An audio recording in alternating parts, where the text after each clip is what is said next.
ভারত থেকে আটক জেলের নাবিকদের ফিরিয়ে আনতে কার্যক্রম শুরু। ইসলামী আন্দোলন বাংলাদেশের ৭৭ সদস্যর কমিটি ঘোষণা। ২১,৯৪৩ কোটি টাকার জ্বালানি তেল কিনবে সরকার। ইউক্রেনে ফের হাইপারসনিক ক্ষেপণাস্ত্র নিক্ষেপ করতে পারে রাশিয়া।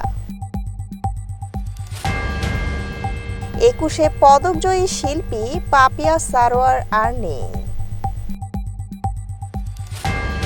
আয়োজক না হয়েও কেন বিশ্বকাপের ম্যাচ হবে আর্জেন্টিনায়? আসসালামু আলাইকুম। ইনফো টেলিভিশনে সবাইকে স্বাগত জানিয়ে খবর পড়ছি আমি তানিশা আরফিন লাবণী। শুনছিলেন সংবাদ শিরোনাম, এখন বিস্তারিত। ভারতের কোস্টগার্ডের হাতে আটক ৭৯ জেলে নাবিককে ফিরিয়ে আনতে কার্যক্রম শুরু করেছে অন্তর্বর্তী সরকার। আটকদের জন্য কনসুলার অ্যাক্সেস চেয়েছে পররাষ্ট্র মন্ত্রণালয়। স্বরাষ্ট্র ও পররাষ্ট্র মন্ত্রণালয় থেকে এ তথ্য জানা গেছে। কনসুলার অ্যাক্সেস হচ্ছে বিদেশে কোনো নাগরিক আটক বা গ্রেপ্তার হলে তাকে সহায়তা দেওয়ার জন্য দূতাবাস থেকে ওই ব্যক্তিদের সঙ্গে দেখা করার আগ্রহ দেখানো।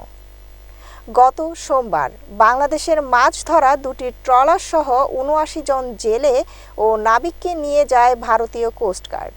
খুলনার হিরন পয়েন্ট এলাকায় অদূরে ট্রলার সহ জেলে নাবিকদের ধরে নিয়ে যায় বলে মালিকপক্ষ ও নৌ পরিবহন অধিদপ্তর নিশ্চিত করেছে। ইসলামী আন্দোলন বাংলাদেশের ১১ সদস্যের প্রেসিডিয়াম, ১৫ সদস্যের উপদেষ্টা পরিষদ ও ৫১ সদস্যের মজলিসে আমেলা ঘোষণা করা হয়েছে। বুধবার ১১ ডিসেম্বর সকালে রাজধানীর গুলিস্তানের হোটেল ইম্পিরিয়ালে কেন্দ্রীয় মজলিসে শুরার সভায় এ কমিটি ঘোষণা করা হয়। সভায় সভাপতিত্ব করেন ইসলামী আন্দোলন বাংলাদেশের আমির মুফতি সৈয়দ মোহাম্মদ রেজাউল করিম পীর সাহেব চরমোনাই। সিঙ্গাপুর, সংযুক্ত আরব আমিরাত এবং সৌদি আরব থেকে ২১,৯৪৩ কোটি ৭৩,৪০,০০০ জ্বালানি তেল আমদানির অনুমোদন দিয়েছে সরকার।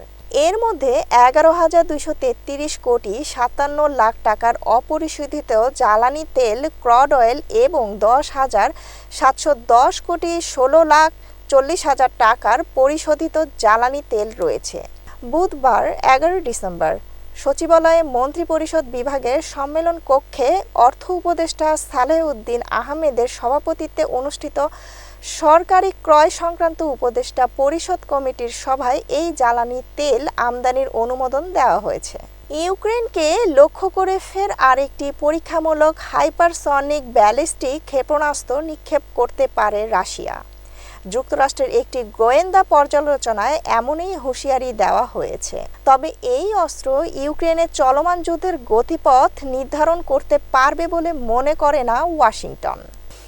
২১ পদকজয়ী রবীন্দ্রসঙ্গীত শিল্পী পাপিয়া সারোয়ার আর নেই। বৃহস্পতিবার সকাল ৮টার দিকে রাজধানীর একটি বেসরকারি হাসপাতালে মৃত্যু হয় তার। মৃত্যুকালে পাপিয়া সারোয়ারের বয়স হয়েছিল ৭২ বছর।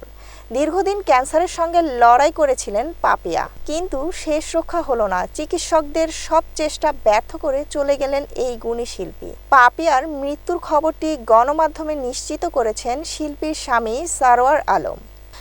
২০৩০ ফুটবল বিশ্বকাপের আয়োজক চূড়ান্ত করেছে ফিফা। একটি টুর্নামেন্ট ৩টি ভিন্ন মহাদেশ ও ৬টি দেশে হবে ওই মেগা ইভেন্টের ম্যাচগুলো। তবে আর্জেন্টিনা, উরুগুয়ে ও প্যারাগুয়েতে হবে ৩টি বিশেষ ম্যাচ। আয়োজক না হয়েও ৩ লাতিন দেশে শুরুর ম্যাচগুলো দিয়ে টুর্নামেন্টটির পর্দা উঠবে। ২০৩০ সালের ৮ জুন শুরু হয়ে বিশ্বকাপের ফাইনাল হবে ২১ জুলাই। এতক্ষণ ইনফো টেলিভিশনের সাথে থাকার জন্য ধন্যবাদ। আমাদের সকল নিউজ দেখার জন্য www.infotvbd.com অথবা আমাদের ফেসবুক পেজ ও ইউটিউব চ্যানেল ভিজিট করুন।